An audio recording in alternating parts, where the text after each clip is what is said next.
Hello and welcome to the Growing Green podcast. Your host, Jeremiah Jennings, is the owner of Growing Green Landscapes in Birmingham, Alabama, and has a passion for growing the entrepreneurship community for those who are young in business.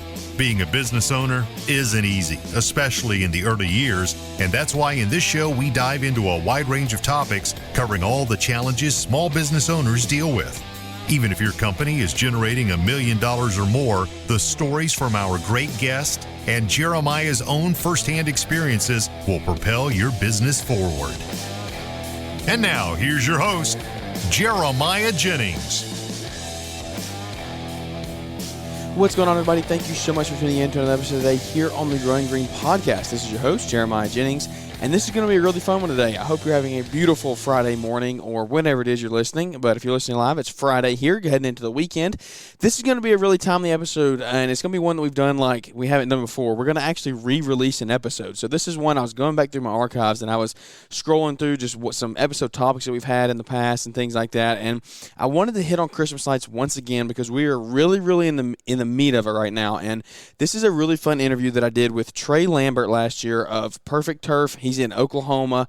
They have a really cool lawn and landscape company, but they also do Christmas lights. And when I say they do Christmas lights to the next level. They are top-notch light installers. They've been doing this for a couple years now.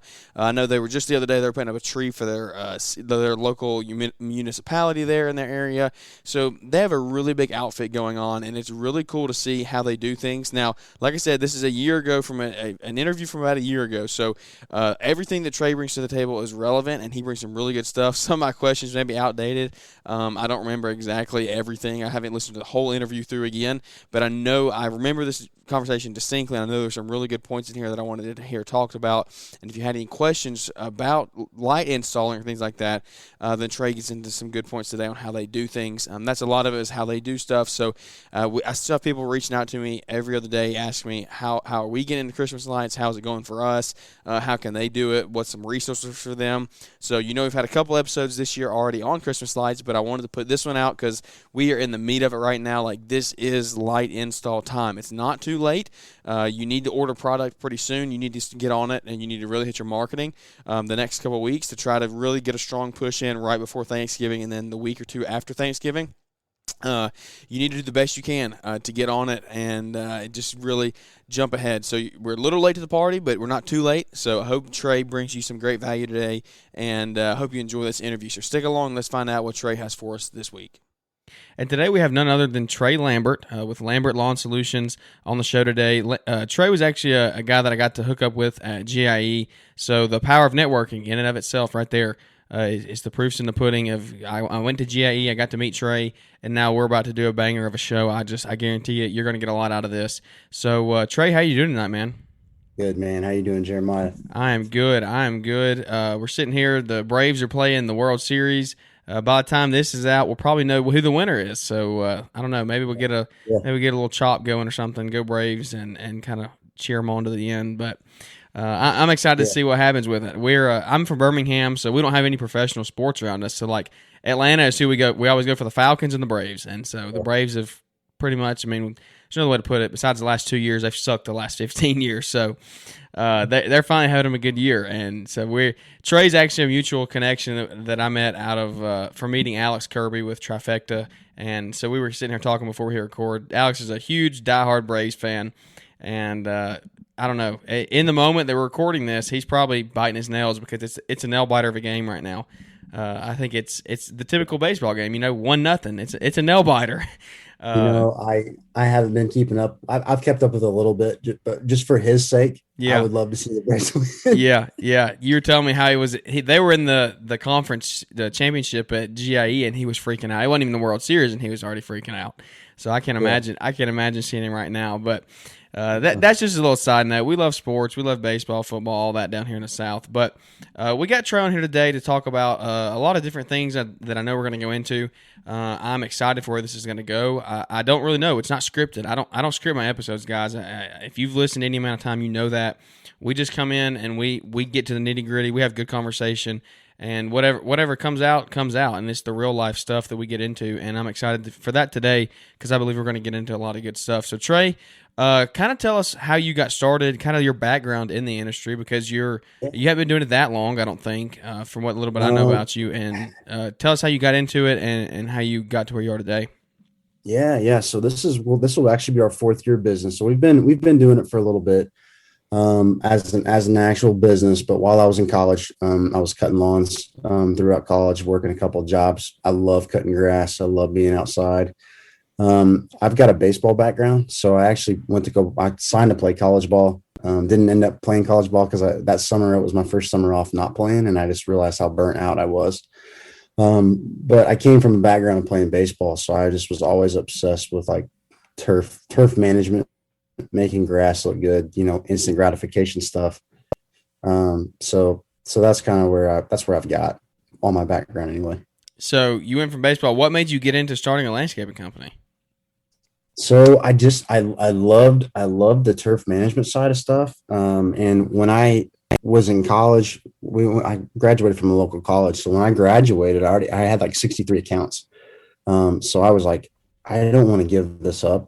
I loved it too much. So, within the green industry, like you and I both know, there's so many different avenues you can take. So when I graduated, I graduated with a business management degree, and I was like, I knew exactly what I wanted to do. Yeah. And so just kind of dove into it and just started cutting grass, man. Just one of those guys in the mower. So were you actually in the field when you were in college? Because I know I did 1 year of college while running the business, and I didn't have 63 clients, and I was stressed out to the max. So were you actually still mowing, or did you have guys doing that while you were in school? No, I was still doing most of it. I had a couple helpers at the time. My brother was one of them, but I had to go switch to online classes because I was just busy all the time.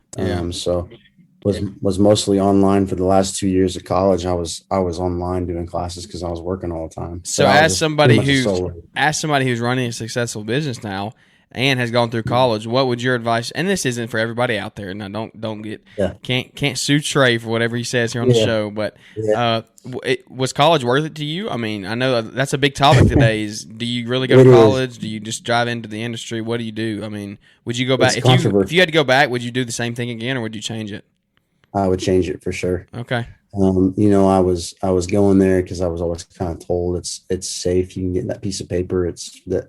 I literally just had a conversation with a buddy of mine a couple of days ago, but it took me 6 years to get my bachelor's degree, which I just, man, it was tough. College was tough for me. I was always wanting to be, I hated sitting down in class all day. Yeah.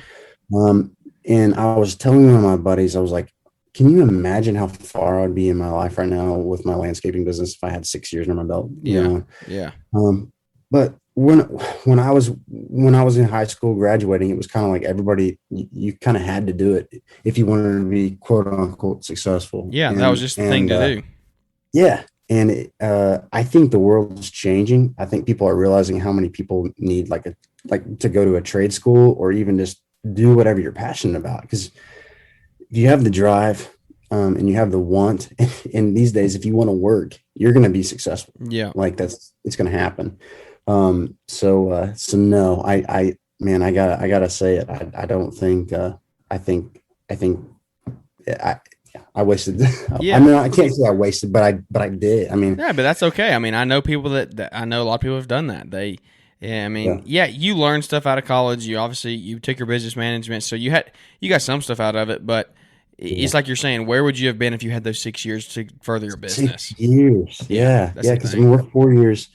We're 4 years in it now, and we're much further along than I could ever imagine. And like the opportunities are endless, you know. And so it makes me so mad. But hey, I can't go back. All I can do is move forward. That's right. You just and it kind of goes into everything that we've talked about before on the show is learn from your failures. I mean, and I wouldn't consider college a failure, but you definitely.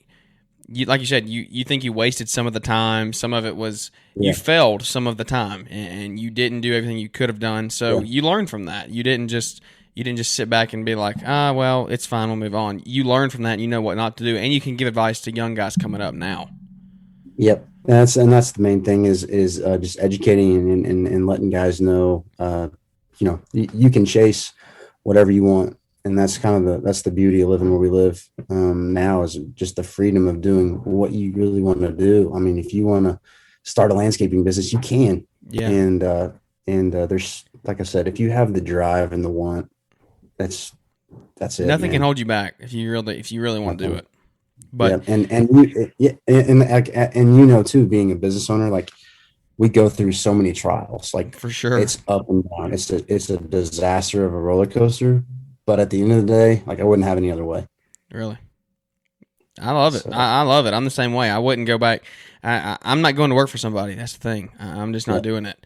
I was actually doing a podcast with somebody the other day, and they were saying that it was the reason they were doing it was because they were so broke they would never go back. And when you become a slave to somebody as an employee, and I'm not, everybody that is not meant to be a business owner. That's just the fact of it. If everybody was that way, nobody would have successful businesses, because you got to have good employees to run them and that type of stuff. But he learned what he came from somewhere, and he was like, I'm never going to be that way again. And so he decided he wasn't. And so he had the drive to stick out his new business, and now he's grown it into a $600,000 company. He had the drive, he had the one, and that's what you were hitting at right there. Was if you have it, you can get it. If you have it, and there's a lot of guys, especially that I know from my early, going into college, there's a lot of guys that really don't have the drive. Yeah. And it's nothing against them. It's just, that's just who they are. Everybody's meant to be their own person, and everybody will have the success however people want it. But I feel like, for sure, my equation, my mindset, and my way about life, college really wasn't for me. And I think there's a lot of people out there like me that just feel like that's the safe thing to do. But after you've gone through it, you're like, oh man, I just, it just doesn't work out. Yeah. So. Yeah. I hear you. Well, man, let's just dive into the business. What do y'all do? It's Lambert Lawn Solutions. So tell us a little bit about what all the services that y'all offer, and how you're growing and expanding your services now. Yeah. So, lawn and landscape maintenance. We got heavy into commercial contracts last year. So, one thing that I moved forward to is about 2 years ago. I really started pursuing it because I knew it would pay off in the long run. Was year-round contracts for our residential stuff. So anything that was on our mowing route in the past, I really started pushing year-round maintenance. Mm-hmm. So getting on those 12-month service agreements, at first kind of sucked because we didn't have really much money coming in. But by the end of the year, winter months, you're having that consistent check come in, and that's nice. So we moved towards that and all our maintenance stuff. We're doing spraying and fertilization. So we started doing that last year. Hired my first full-time spray tech here. This guy had been 2 months ago. So we're growing that. We're going to really hammer that here for marketing early spring. So we'll have that route going, and I think that's going to be a really big scalable part of my business. So we'll be able to scale that pretty significantly. And then landscape maintenance, landscape enhancement, landscape installations, dirt, sod, and irrigation. So we've been doing a lot of irrigation repairs, irrigation installations, and just really cranking it out. We sold some really big jobs lately to like commercial maintenance accounts we've had. So now we've got them on our, literally doing the maintenance on the irrigation, doing the spray and fertilization, doing the maintenance, mowing and maintenance, landscape maintenance, and then Christmas lights. So we've got all of them. Like we've got, man, I don't know how many people we've got now, but on 12-month contracts. Service agreements. Sorry, contracts is a little intimidating word. But service agreements. Yeah. So that's smart there. So we're trying to narrow down our client base. So shorten up our client base on like a residential mowing and whatnot, and really try to have an all-inclusive package, and then just rock and roll with that. Well, that fits your name really well. You're the solution to their lawn. I mean, that I like that. It really fits nice, because if you just have landscapes or lawn maintenance or landscaping, like you never know really what it is. And I'm kind of a fault to that. Mine, Growing Green Landscapes, people always ask me, well, what do you do? Do you do this? Do you do that? For you, you're the solution to all their lawn needs. So that's cool that you're growing that way. I'm thinking next year on my trailer, I'm going to put "We're the solution to your lawn," and then I'm going to put Jeremiah Jennings. There you go. There you go. It's a good marketing tool right there. Yeah, yeah. I love it. I love it. So, hey, if you want to be, I mean, you got to be flashy. You got to have something good like that. I mean, Exactly. solution to your lawn. That's good. That's good. If you trademark that, just make sure you give me the credit for it. So, it always. I sure will, man. I will. Oh, I love it. I love it. I'm just having fun here, guys. But so you've done all that. How many employees are you sitting at right now? So I've got 8 guys. Okay, 8 guys. Are those full-time, part-time, a little bit of both? Right now, so I had 2 guys that were part time, but I'm probably gonna make them full time till December because we're so busy right now. Cool. So got 8 employees right now. Got a full time office admin, 1 manager, and our goal for next year is to double that. So hopefully have 16 guys next year. Wow. So you're really trying to grow. Yeah. I really am. We've taken it pretty slow the last 4 years, just to kind of get our feet underneath and not, overwhelm us with growth, but to grow efficiently, and effectively. Yeah. We're at the point now where we have to grow. We can either stay where we're at or we grow and just double what we're doing now. Yeah. And I know that comes with a lot of trials and a lot of errors, but I think we've got the right team, the right mindset, and the experience behind us that it should be pretty good for them. So we can kind of take this a couple directions here. We're trying to probably kind of dive into a couple different topics, but let's go ahead and hit on, this is what we were talking about before. Me and Trey talked about this at GIE and kind of talk about how you've grown your business. So you've grown, and the big thing that you say is invest in yourself before you invest in anything else, whether it be equipment or software or whatever it is. Always make sure you invest in yourself as the owner operator in your business when you're starting out. Absolutely. So how have you taken that and hand in hand grown your business from 60 yards coming out of college with you and a couple helpers to 4 years in, you now have 8 full-time guys and you're looking at double next year. What kind of hit on some things there that go hand in hand between the investing in yourself and then the steps you've taken to actually grow your business like that? Yeah. So, like me and you had kind of talked about before, investing in myself was the most important thing. I had a vision of what I wanted to do and what I wanted to be. I wanted to make a good living doing this and being in this industry. And I got to the point where I just became absolutely stuck. Did not know where to go from there. I saw these big companies and I'd see all these trucks and I saw these guys and everything looked good. And I was like, man, I want that so bad, but how in the world do I do that? Yeah. So I'd say, beginning of last year, I invested in a business coach, and really put a lot of money into investing in myself and self-learning and growth. And that right there was kind of really the beginning of growing efficiently because I had the knowledge behind what to do, Another thing that really helped me, Jeremiah, is just paying off all my debt, rolling everything we made into equipment. So we went from like I say that we went from, I went and financed a commercial mower, borrowed some money, and would get to the point where I'd be so stressed out about making those payments. I was like, what am I doing? So I sold that unit and bought something used. Luckily, I'm mechanically inclined, so I know how to work some stuff. Yeah, that's cool. Work on some stuff. So bought a used mower. Knew I would have some small problems, but hey, I was like, I don't want the debt, I'm going into the winter for sure. So bought that, and literally I started rolling all the profits into the business. So we started out with 2 V rides, and now we have 10. And that's within 2 years. So we got 10 Skag V rides. 1 Turf Tiger.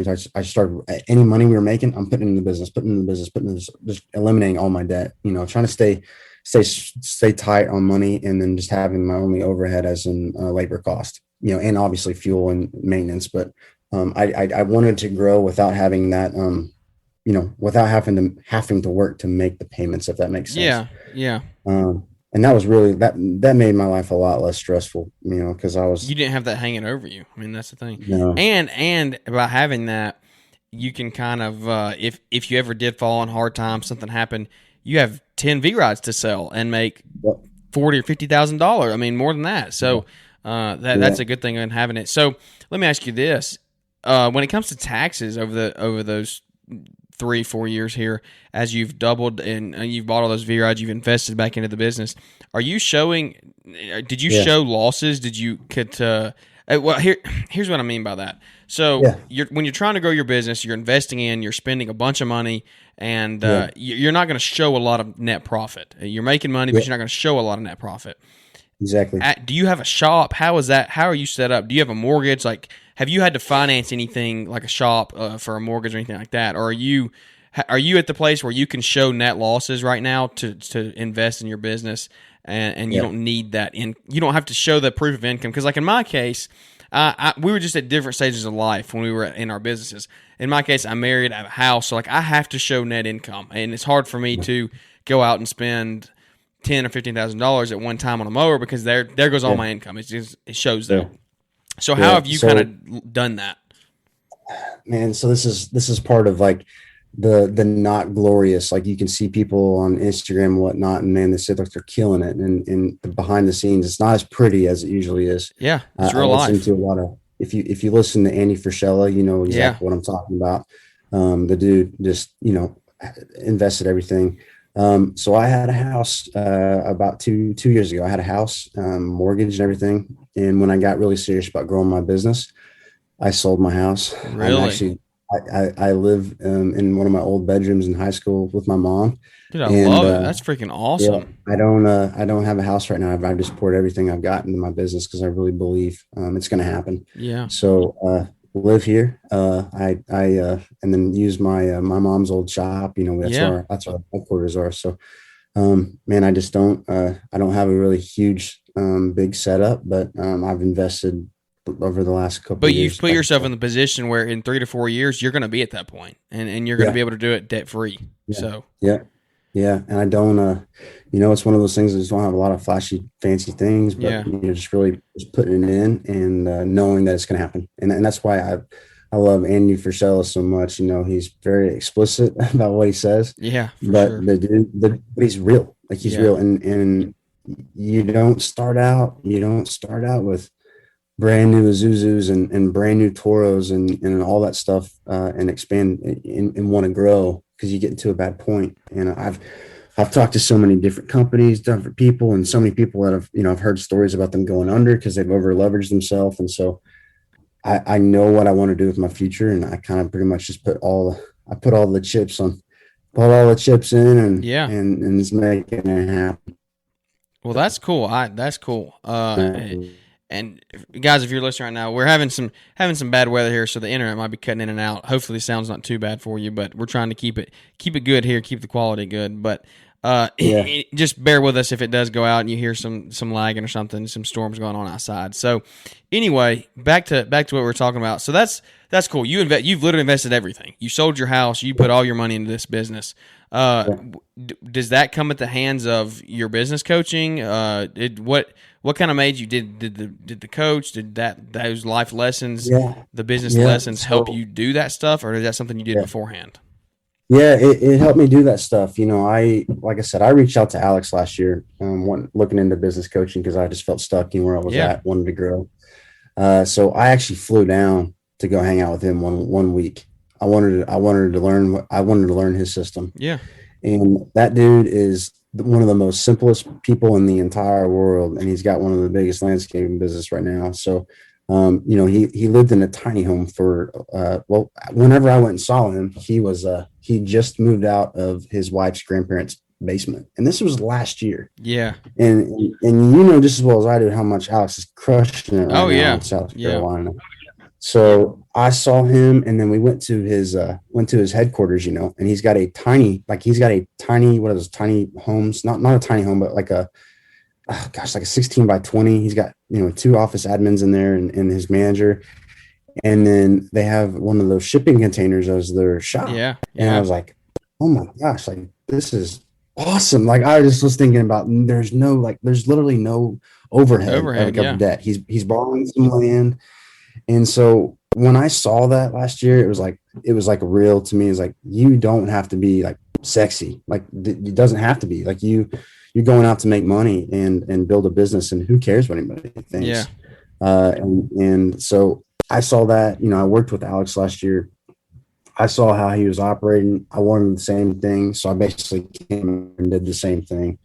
So what's funny is we're actually, my mom's selling the house, so I'm going to be renting somewhere here pretty soon. But we've got us an acre property that I'm mowing the owner's lot to use it for our headquarters, and I've got shipping containers being ordered as our headquarters. So we'll have an office shipping container, Yeah. and we'll have two shipping container 40-foot shipping containers for our shop, and so I'm so excited. That's been our thing this week, is cleaning up our old area and getting to our new one.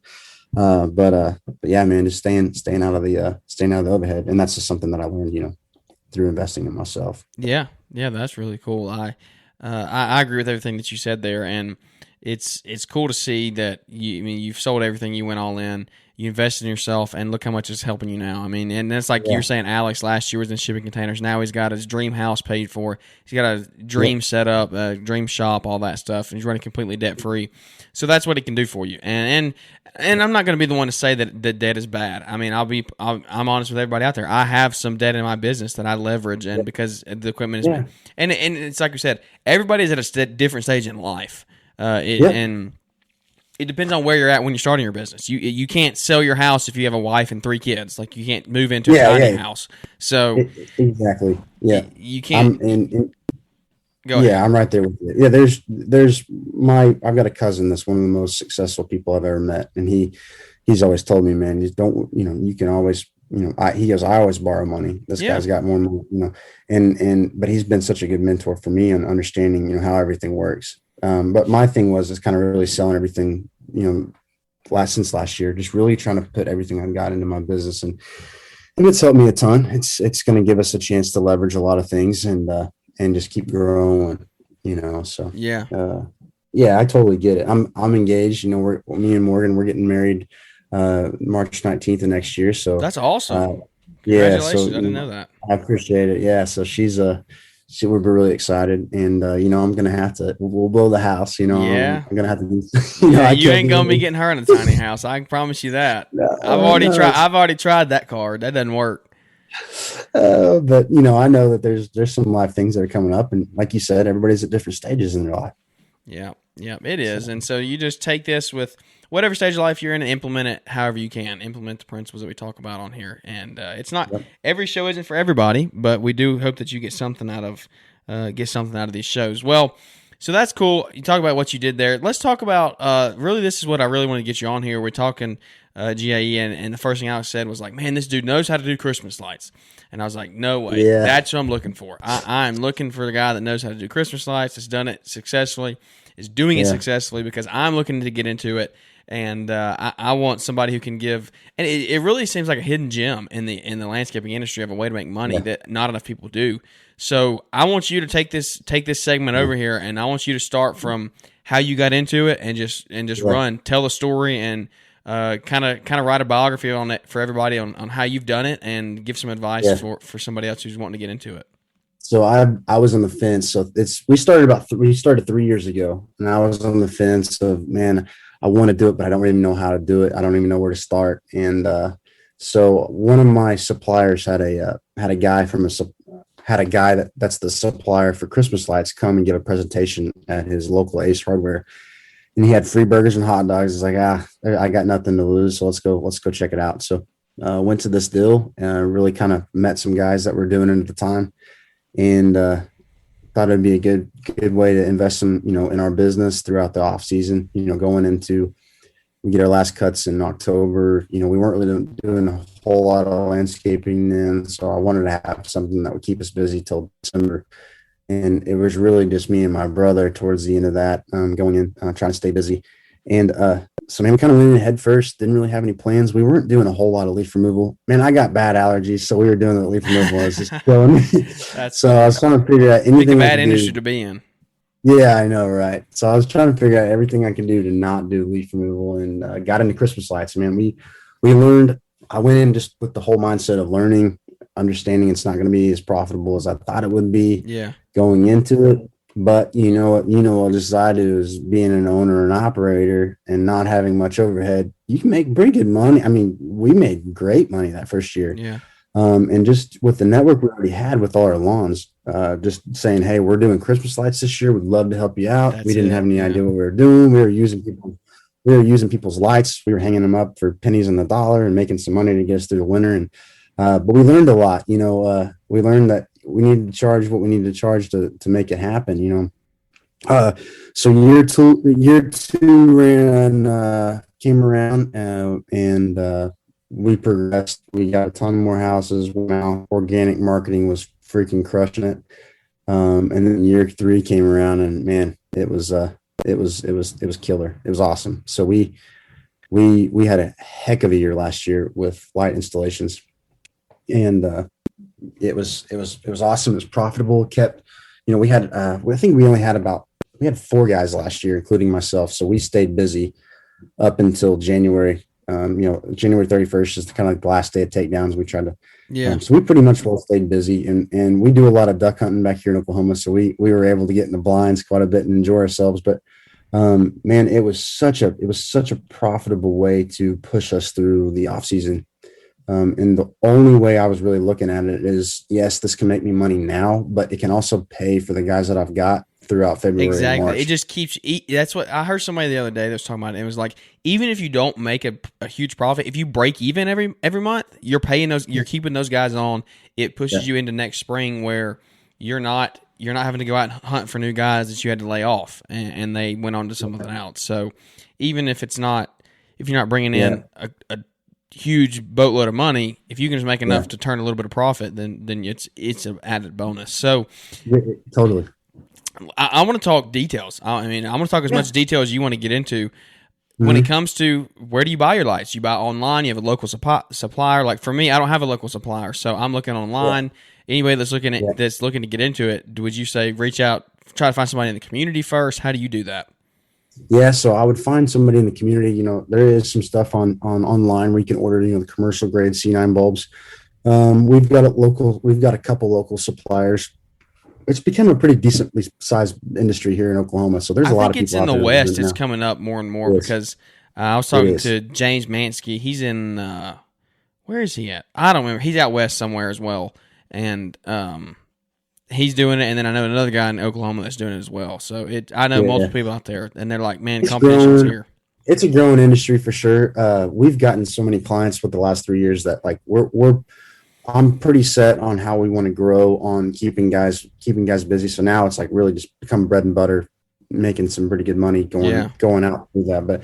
But dude, like the most important thing was just keeping money in the bank to pay the guys throughout those slow months. Yeah. And like you and I just talked, like you had mentioned, keeping the same guys, you're going to make more money during out the year because you're not having to teach anybody something. Exactly. Like they're going to be efficient. So the jobs are getting done a lot faster.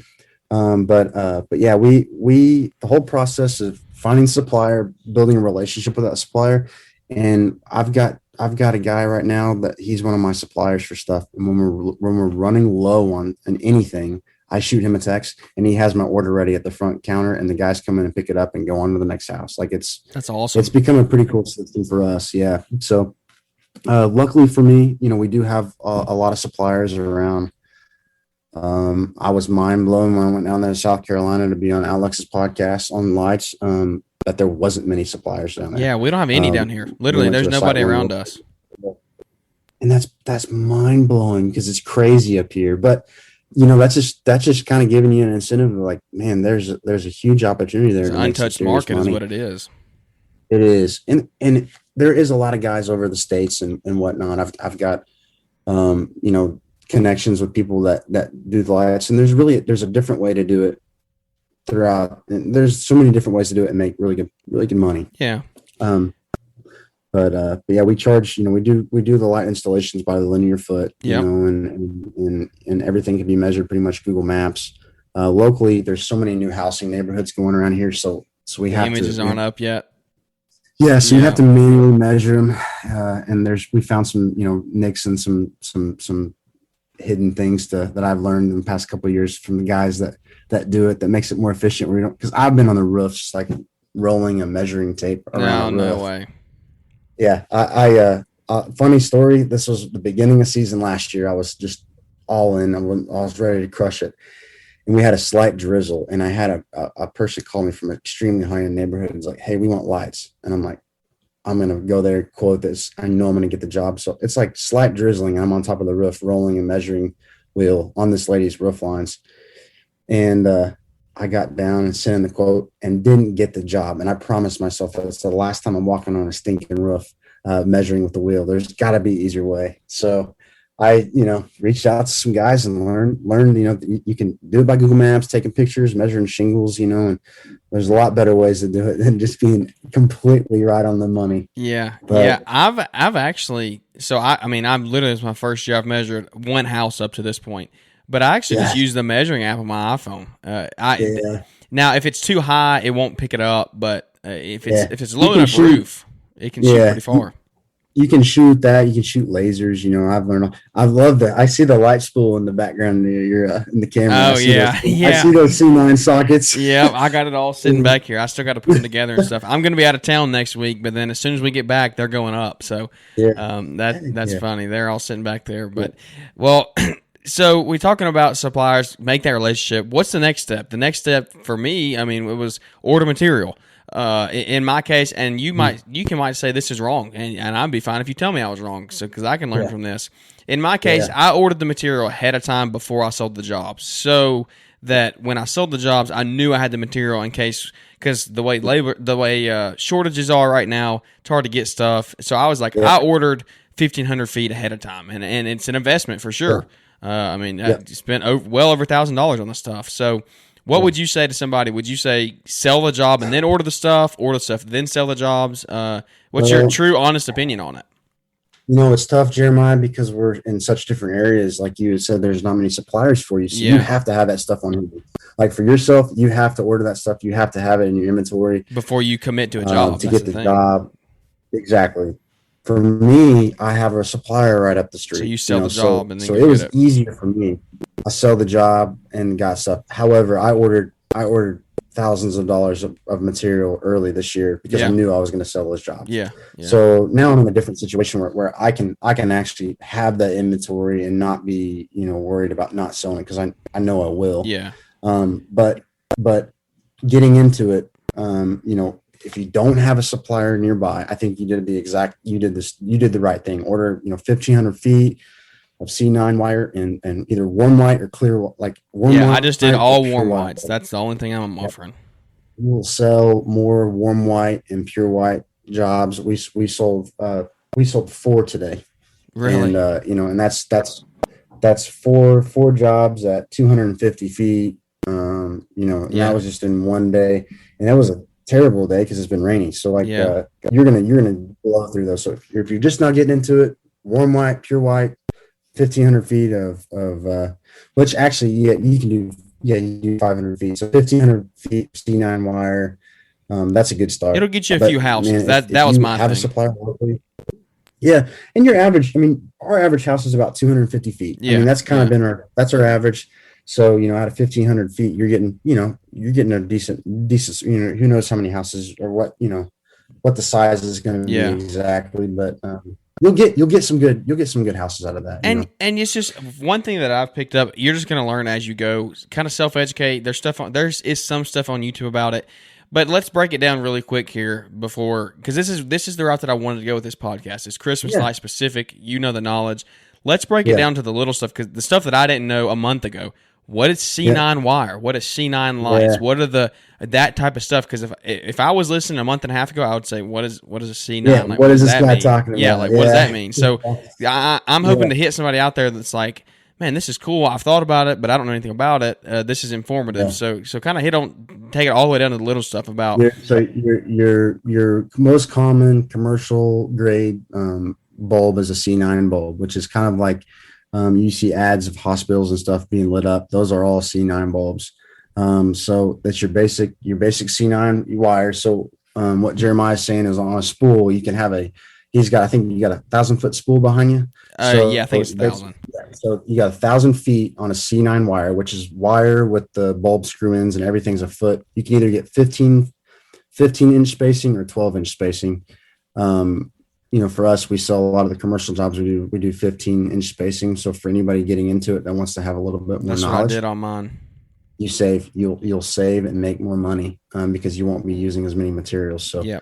And you're not going to tell that big of a difference. Yeah, you won't tell how big of a difference, especially in a big commercial building. But they're 1,000 feet.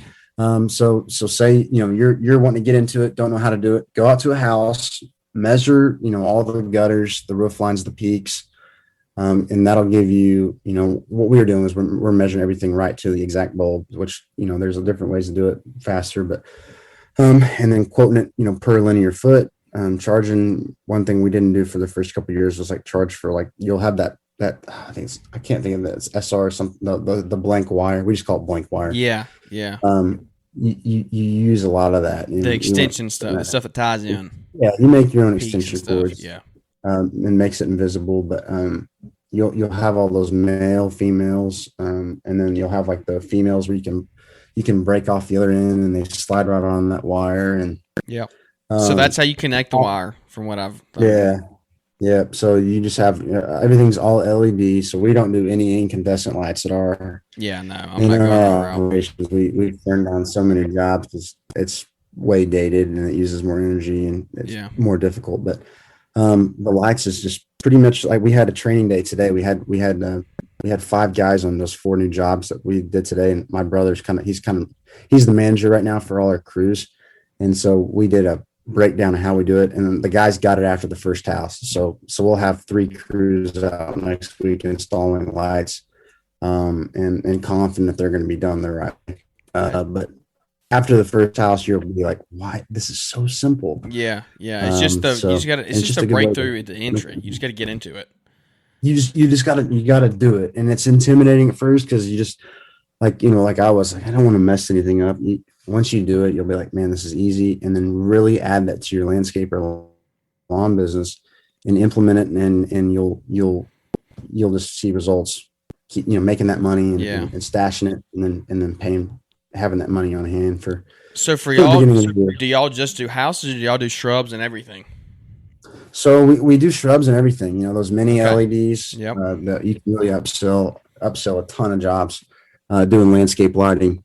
So lighten up everything. Everything's connected to the same wire. So when that timer goes off, everything lights up at the same time. That's so stinking cool. And at you night, can run all that off of that one timer for the most part, right? I mean, this being an LED. Pretty much, yeah. Especially all LEDs. Yeah, it's just so simple. I mean, everything's just right off one electrical outlet, and one timer, and everything is right up sync to the same thing. So we're talking about pricing, and I know we're not going to give anything away, and it's everybody's market is different for sure. I've heard people talk. Yeah.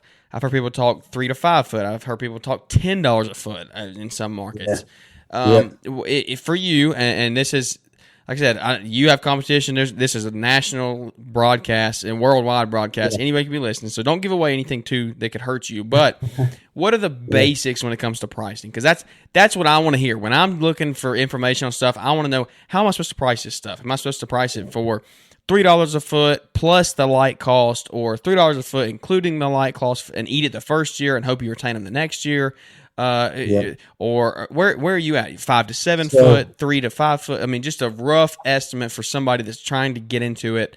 And it, like I said, self-educate your own market, get somebody out to quote your house, and then you can kind of see where your market's at. But what would you say? I had so many people, whenever I reached out to a lot of people, like, man, you got to eat it the first year, and you really make your money the next year. And I was like, I want to make my money the first year. Yeah. Like, I'm not going to go out here and do this for fun. Like, this isn't a hobby. This is it's a business. So went into the mindset of breaking down the exact cost it costs us on materials.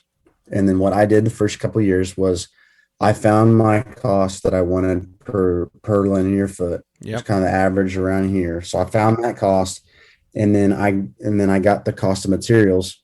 So then I simply upcharged the materials just maybe 50, 60 cents more per foot, and was pretty tight on margin. But had my labor cost per foot, and then I added that cost in for the first year, and then the next year was just the labor cost. Okay. So does that make sense? Yeah. So you have your price that you're making per linear foot, and then you have your price of materials. And the first year I was just upcharging those materials, selling them to the customer. And then what I did was I offered a 5-year warranty on all those LED bulbs. Was that if you stored them though? Lambert Lawn Solutions stored the lights. Yep. Customer got 5-year warranty on the bulbs, and that was a huge sale. And you charge a storage because it fee, sounds right? great. And I charged the storage fee. So, Yep. so adding that into the cost of the price was huge. And I think I had I think we're at right over 100 houses last year. I had maybe 2 or 3 say, well, we want to keep the lights because we just built this house and we have so much storage. It's not a big deal. Yeah. They lose the warranty on the bulbs. But so far we've been back to every of those houses. Those 3 houses we have this year on schedule for next week of installation. So do you, this is a good topic. I know, and you might not know this if you're trying to get into it, or maybe if you've done a little bit of research, you know, the surface level stuff. Are you strictly renting, strictly letting them own, or are you doing a mixture of both? Man, so last year I really got into trying out the renting process. I had a lot of people reach out to me, and because I dove headfirst in the Christmas light stuff, so I really reached out to a lot of people and really learned the system. But I had a lot of people renting out their lights model, and that's gotten really tough where I'm at because of the like we had talked about how popular it's gotten. Yeah.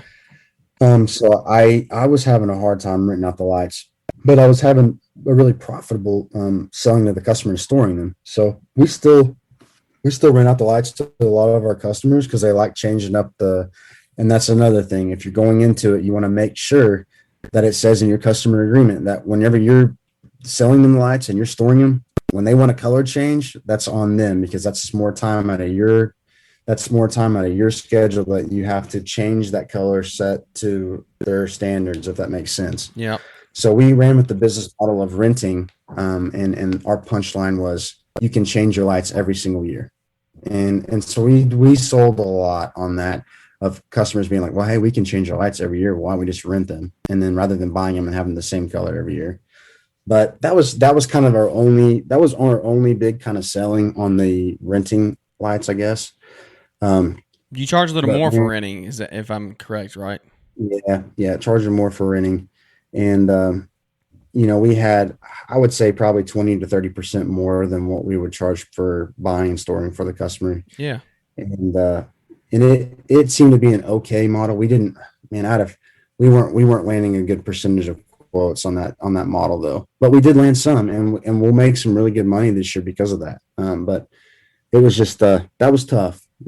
We weren't getting as many jobs as we were selling to the customer and storing. So overall, the customer owning the lights is that's what you do the most of.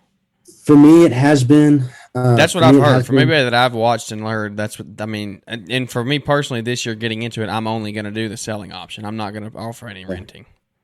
And that's a good way to get started. For you, Jeremiah, as you get into it a little bit, getting in there, getting those lights sold and storing them. You're going to start building a name for yourself around your community. And hey, Jeremiah does lights.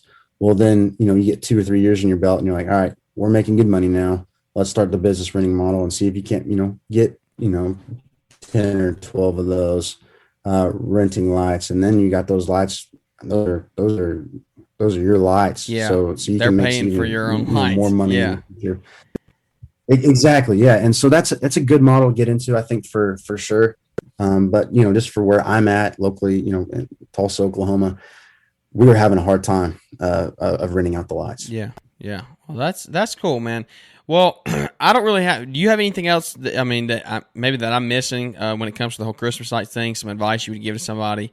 Because like I said, I'm still new. What would you give? Well, you got to try it. If you've thought about trying it, just go to I know a lot of these guys that are probably listening to this are cutting grass and landscaping.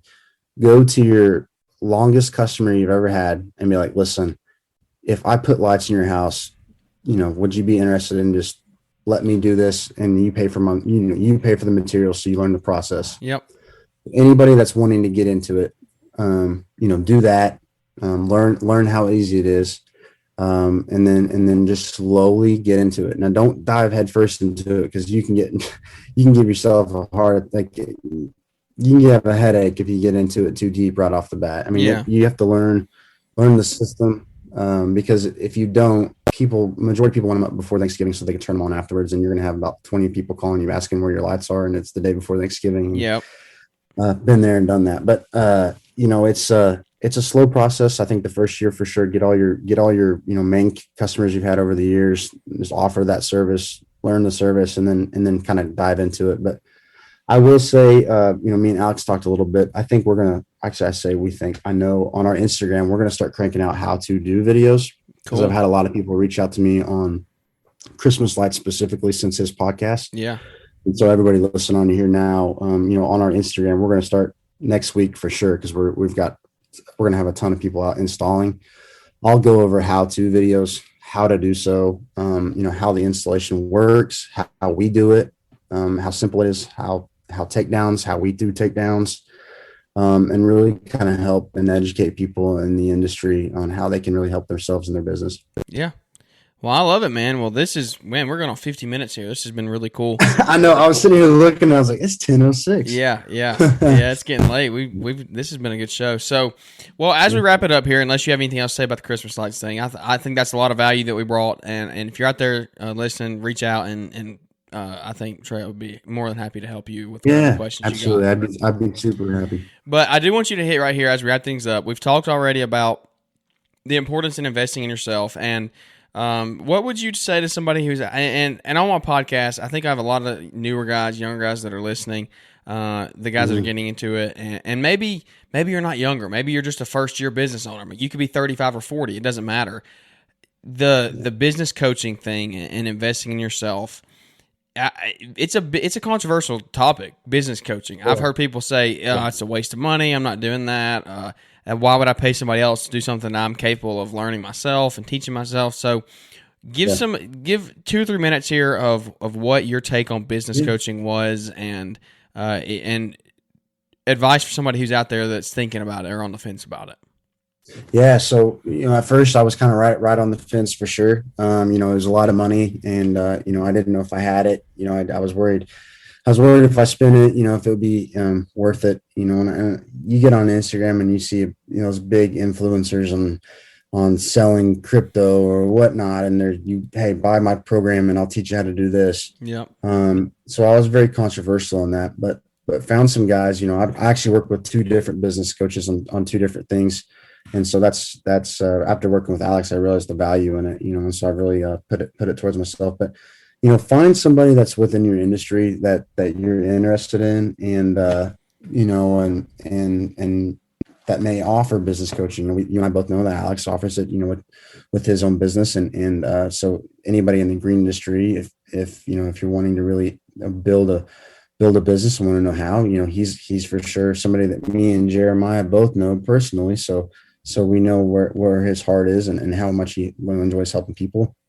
And, it's for sure something that right on the fence, I was really skeptical about how it would work. I was just thinking somebody's going to take my money and get a couple lessons and then call it good. Yeah. But I think it can go as far as you take it. Make sure you do your research. Make sure you do your research and finding before you Venmo somebody, X amount of hundreds of dollars, and say, I want to join the program. Make sure that they care about your success. There's a lot of guys out there that are Instagram famous that can give, 2 cares less about what you and your business is. Yeah. So just do your research. And I've seen Corey Ballard say this multiple times. We were talking about I was on the fence. It's a lot of money. I don't know if I can afford it.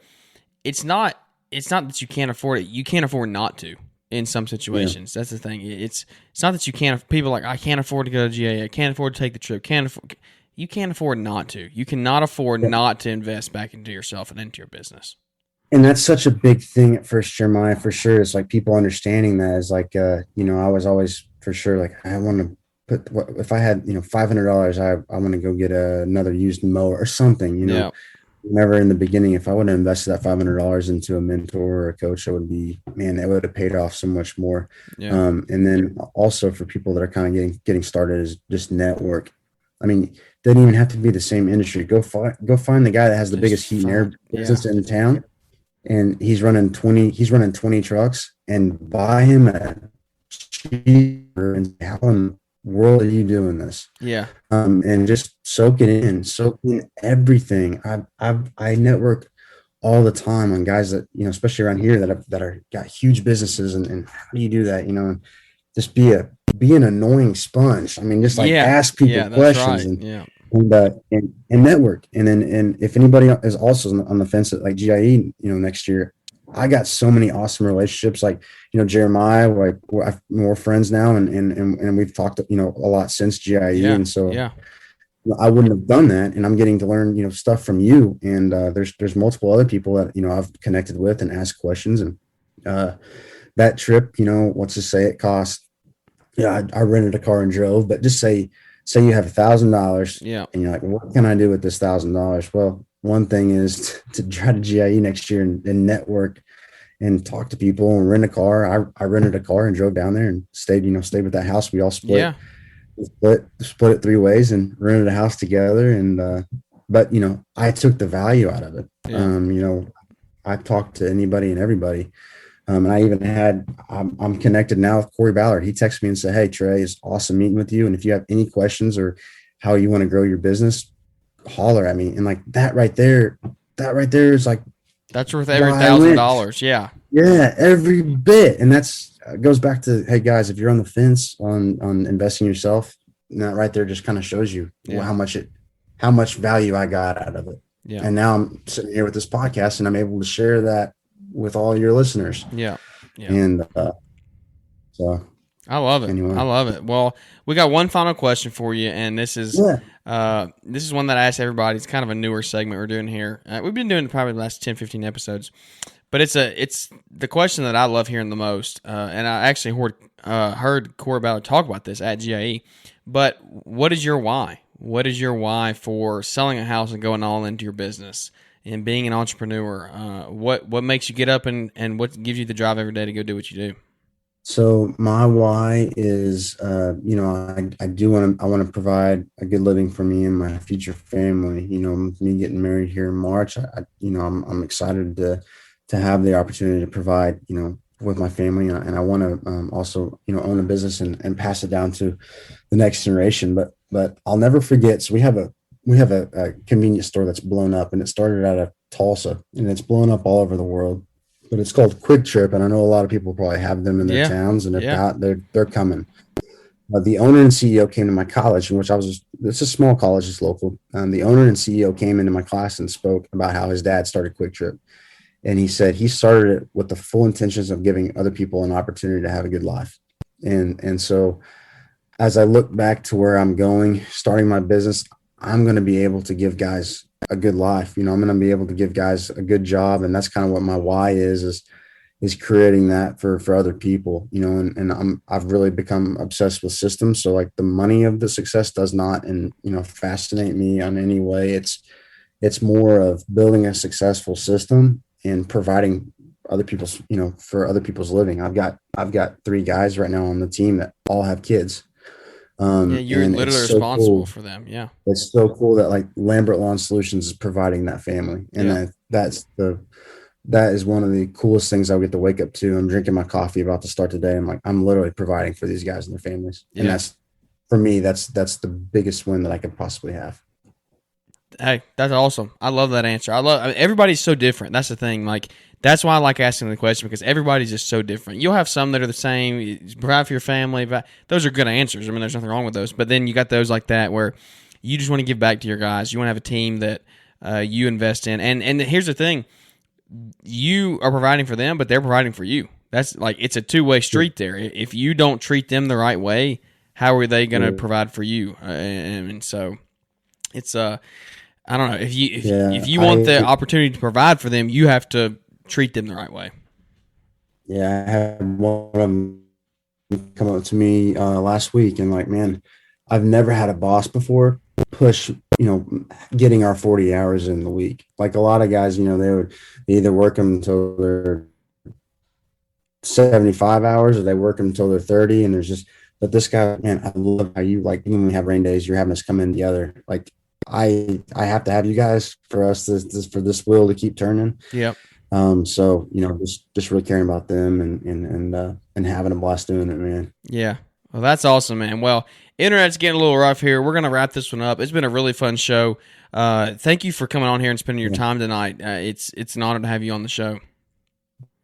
Yeah, man. We appreciate the time, man. We look forward to growing together. Absolutely, buddy. Absolutely. Well, where can everybody find you on social media? Lambert Lawn Solutions. Lambert Lawn Solutions. On Instagram. Yeah. Lambert Lawn Solutions. I about said at Gmail, which is our email, but no, it's just Lambert Lawn Solutions. Lambert Lawn Solutions on Instagram and Facebook. Okay. Good deal, man. Well, guys, thank you so much for tuning in today. It's been a really fun episode. Thanks for your time tonight, Trey. Like I said, guys, apologies for the internet, but it just is what it is. We got a good interview, and there's a few times you might have to figure out what everybody's saying, but I think you're still going to get a lot of value out of this. If you're still listening to this point, I know you did because you invested and you stuck around. So thank you so much for listening. If you would, leave us those important ratings and reviews. It really means a lot to us that you do that. And we're actually getting quite a few rolling in here, and it means a lot to me that people are listening, people are giving their feedback, and I always accept negative feedback too. So, I mean, if there's stuff we need to fix, definitely reach out and let us know. But I definitely love the positive feedback for sure. It's what keeps us going. When I look on there and see that it's touching somebody, it's like you're saying, giving back. You're touching somebody else's life. You're helping them out in their business. That's what I'm doing it for. I'm doing it for the other guys out there that are listening. All right, everybody. Thank you so much for listening to that episode. I hope you enjoyed it. Maybe if you're new to the show, you haven't heard that one before. If you listened to that one from last year, well, hopefully it was just a good refresher for you. I've never actually re-released an episode like that before, but it was something new that I wanted to try, and that one didn't have as many downloads as some other ones around that time, and I wanted to kind of re-release it because I know there was some really good stuff in there. So I hope you enjoyed it. If you did enjoy it, share with your friends. Leave us a big 5-star rating and review, and you know how it is. We look forward to catching up with everybody here on the next episode. Thanks for tuning in to the Growing Green podcast. It is an honor to have you listening, and we hope you receive valuable advice to help take your business to the next level. Don't forget to follow the podcast so you'll be notified when our next episode drops.